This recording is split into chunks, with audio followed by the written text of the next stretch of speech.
The Beach's family attorney, Mark Tinsley, said whoever did this and put float over her face knew she was somebody's sister, somebody's daughter. She died a horrible death. I mean, this should not just be a, hey, we need a young, pretty blonde girl to come and splash and float in the water. She deserved more respect than that. Hello, True Crime Stories family. Welcome. The store that sold underage Paul Murdaugh alcohol is fighting hard to get their civil lawsuit thrown out. They even tried to disqualify Mallory Beach's family lawyer Mark Tinsley from the upcoming wrongful death trial. We will take a deep dive into the motion that was filed by Parkers for improper conduct against Tinsley and read the text messages between Tinsley and Parker's private investigator. But first, let's talk about the heartbreaking picture of Mallory Beach that was used as a casting call for an actor to play her in a new docuseries about Alex Murdaugh. Set Life Casting in Atlanta issued a call for a blonde Caucasian woman who must be comfortable floating and splashing in water to play Mallory Beach. Mark Tinsley said Beach's parents would likely be terrorized to see their daughter so casually reduced to a prop and condemned the film company's efforts to cast her role in a series based on Alex Murdaugh as dehumanizing and thoughtless. The casting call posted by Set Life Casting features a picture of 19-year-old Mallory with the word float plastered in red ink across her face.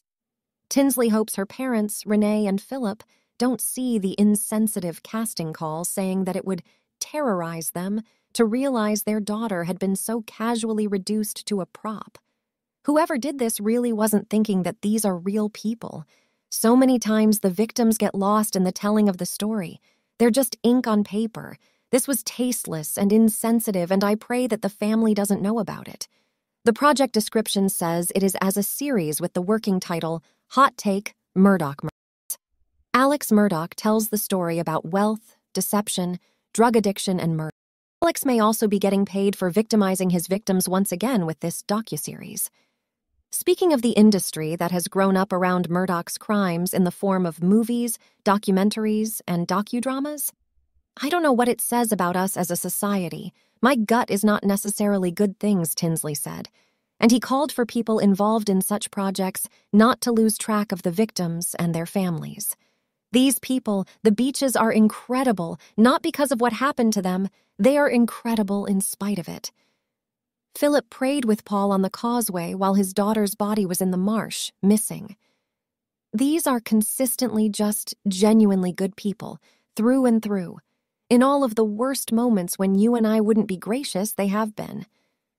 It's a terrible thing to be associated with the reason why somebody would think, this is the only option. There is something broken in Alex. I don't know when it broke. Was it always broken? I don't know. I feel like it was something learned, an evolution. He had gotten away with so much for so long. Would his law firm digging have led to the uncovering of all of his crimes without Mallory's case? I don't know. I suspect it could have, but it hadn't for 15 years. Alex will be deposed in prison the week of July 17th, and the case is due to go to trial August 14th. There's a spectrum of behavior from the worst to just thoughtless and insensitive. Tinsley felt bad for Paul and Maggie during Alex's trial because nobody was there truly standing up for them. The victims get forgotten. They deserved better. And when you see something just thoughtless like this, well, Mallory deserves better too. Judge Daniel Hall denied Parker's attorney's motion to remove Tinsley and Tabor Vaux as lawyers for the Beach family. Parker's filed paperwork that said the pair should be disqualified for disclosing privileged documents, having improper communication with someone connected to another lawsuit, and repeatedly ignoring their ethical obligations to gather ammunition to fire against Parkers. The judge's denial of the motion means the trial is still expected to begin in Hampton County on August 14th. Parkers had intentionally made a complicated set of facts even more complicated and confusing in an attempt to construct their narrative to hide the truth. Mark Tinsley released a statement about the judge's decision, but their motion was meritless, and as we pointed out in our memo filed with the court, it was filled with misrepresentations. I think it's telling when the foundation of someone's argument is built upon lies. Here, Parker's position and its personal attacks were all a house of cards, and the judge saw through it. Now we hope we can get back to continuing to prepare for trial. Now let's take a deep dive into the motion filed by Parkers in an effort to disqualify Tinsley. Parkers claimed that Tinsley received and looked at privileged documents like investigative reports. They also claim that Tinsley improperly disclosed privileged information and material from the boat crash like audio. Last, Parkers claimed Tinsley had improper communication by texting Parker's private detective, Sarah Capelli, who was hired by Greg Parker to attack the Murdochs. We will also read the messages that are a part of this motion. Tinsley believes Capelli bought alcohol for some underage kids in Colombia in order to get information about Paul. Judge Price is overseeing the civil conspiracy outrage suit brought by Tinsley on behalf of the Beach family. A second lawsuit was launched against Greg Parker, the owner of a well-known gas station and convenience store franchise in South Carolina and Georgia. This second lawsuit accuses Parker and his attorneys of emotional warfare against Mallory Beach's family. Tinsley believed it was part of a plan to get the Beach family to drop their original lawsuit against Parker for his company's role in the boat crash. Tinsley says Parker or someone on his payroll orchestrated and bankrolled harassment of the Beach family. He thinks the records he's subpoenaed will prove it.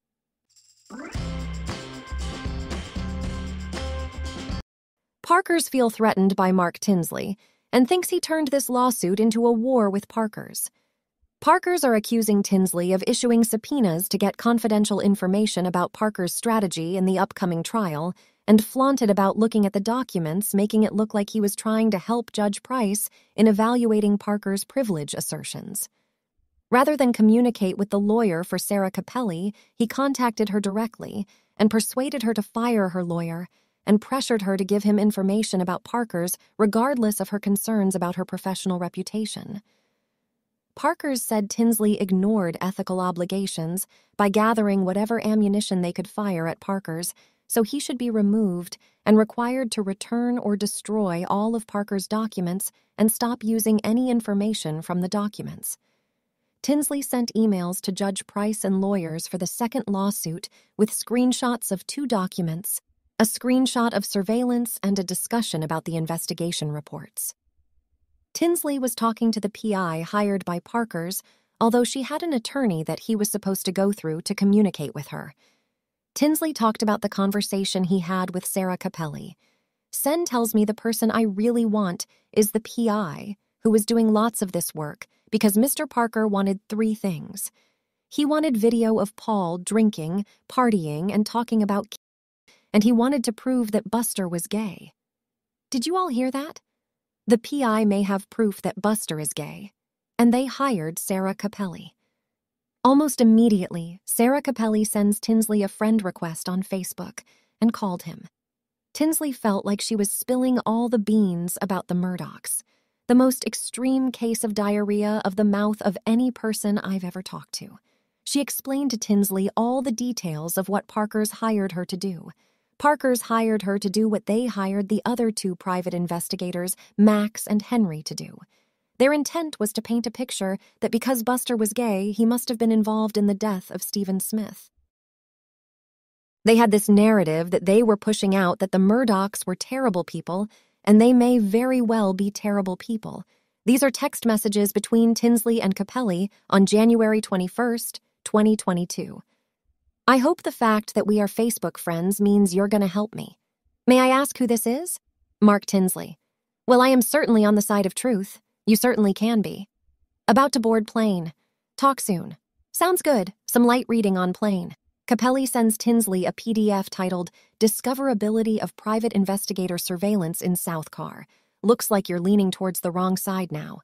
Parkers claim these messages show Tinsley tried to persuade Capelli to work with him, despite her adverse status regarding the subpoena, and Tinsley was aware that Capelli was represented by counsel by at least January 31st, 2022, because Cheryl Schoen of Nexon Pruitt sent a letter to Tinsley. Tinsley and Schoen both sent messages leading Tinsley to reissue subpoenas for Capelli individually. Shun then sent another letter to Tinsley, objecting to the new subpoenas and reminding Tinsley of Nexon Pruitt's representation of inquiry. Here are the messages from February 26, 2022. Can we talk off the record? Well, come Monday, I'll be pro se. Come Monday, we definitely can. I won't let Parker do anything to you. I had independent counsel, and then overnight they had to back out. So I had to have some type of counsel. But this is just too much for this PI. Monday it is. What time works best for us to talk? I am not afraid of PG. I am afraid of how attorneys will know me and define me. As soon as you fire the Parker's lawyers, I can't talk to you while you're represented. Understood. Text messages from February 27th, 2022. As soon as to tell Cheryl Shun she's not representing you, I am happy to come meet you. Or talk on the phone if you prefer. It doesn't have to be fancy. An email to her will suffice. Meet me in CHS. I tend to be direct, so I'd quite trump and just sat sorry you're fired, quote. Are you bloodying the waters? Baiting me? Because I've never been a paranoid PI until you, trying to get you to see the light. But I have no interest in causing you any problems. I'm after Parker. Wes Donahue have you up to me. Gave after I served him. Tinsley's kept talking with Capelli to get information about Parker's. February 27th, 2022. Are we meeting face-to-face or... Sure, I'll meet you. Send me a copy of the email firing Cheryl and tell me where. I can make tomorrow work. I think you know enough. Maybe more than you realize. Let's meet. If you think you need counsel after, then fine. I honestly don't think you do. Provided I don't get shot or hit by Bambi tonight. Let's say 2 p.m. Location TBD. Okay, did she feel like her life was in jeopardy? It sounded like she was scared for her life.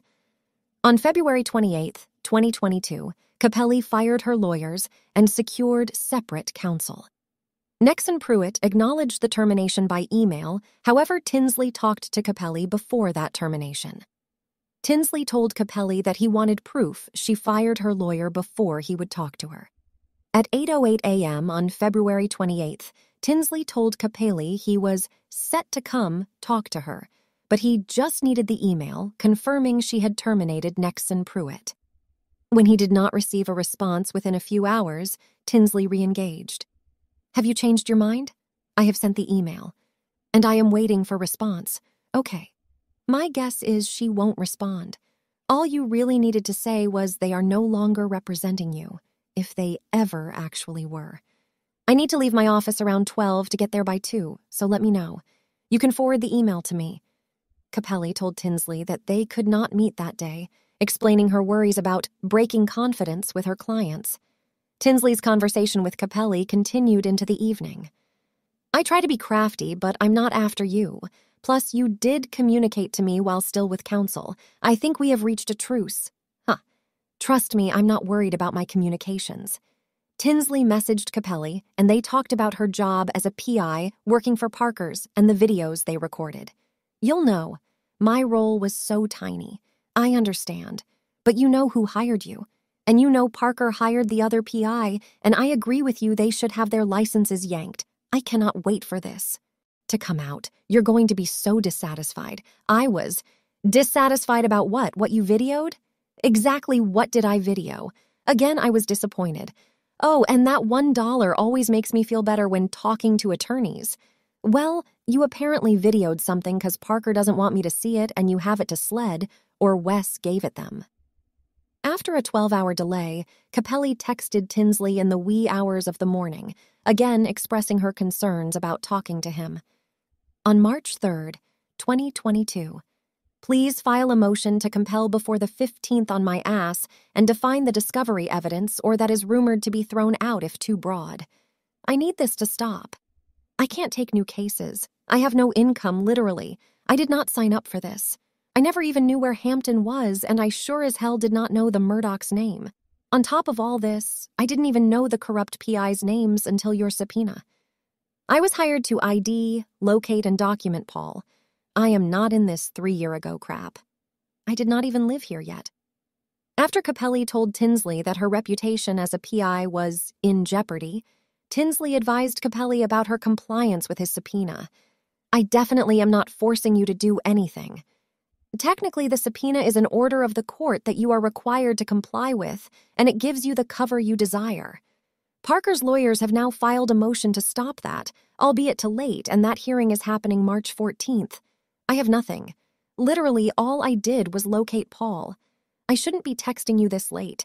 I am so angry and I hate being backed into corners. Just make it stop.